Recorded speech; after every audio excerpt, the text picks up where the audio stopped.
Hello, I'm Herbert. And I'm Thomas, and this is the first video of our channel, Brick Bros.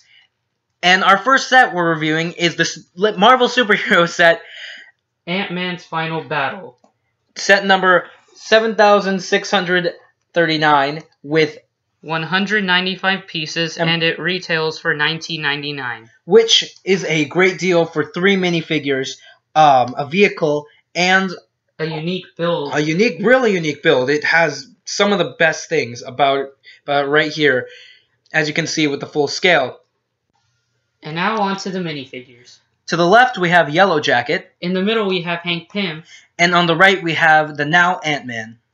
They are all really unique figures with great prints. And some amazing headpieces. But we'll go into more detail when we do a 360 scope of all 3 of them. And now on to our first figure, Scott Lang, the second Ant-Man.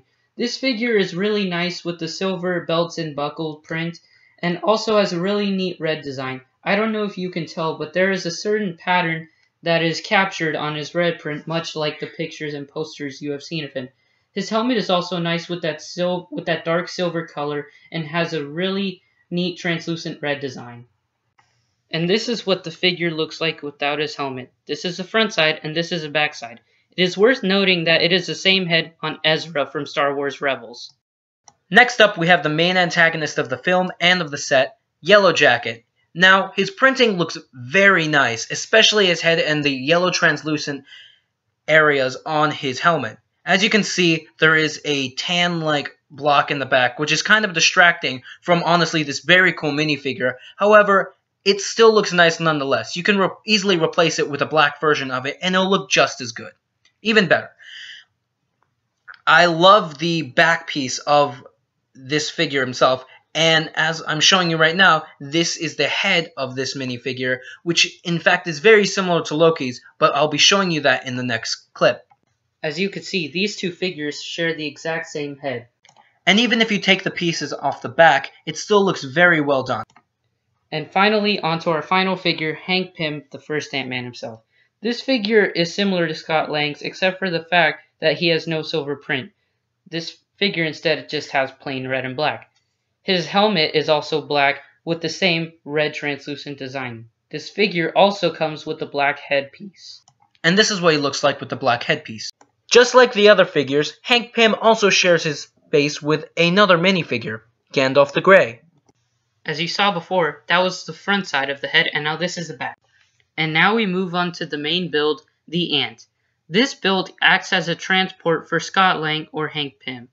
It is really unique due to the pieces it consists of, as well as the color scheme of navy blue and red underneath. And with this set comes its unique pair of wings. Fun fact, these instructions, and more specifically, this first version of the set, was recalled because early critics claimed that the set had very weak support, shown right here. As you can see, all it takes is light pressure to push it down, but I don't really have a problem with it. And now we move on to our second main build of the set, the launcher. This is more of an enlarged version of already existing LEGO pieces used in a style of weaponry. As you can see here, this is how it functions. And as I'm showing here, these are screws that are used as projectiles in the launcher. As shown here, this set inspired me to make my own enlarged version of a Lego brick, but I only had Atlantis flat pieces, so it's not entirely accurate. One thing to note is that Hank Pym is nowhere to be seen in this shot on the box art, including the back of the box. And once again, this is the set in its entirety.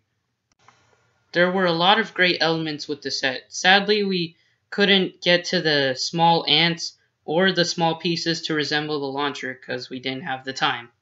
But still, thank you all for watching and new videos to come. Bye! Bye!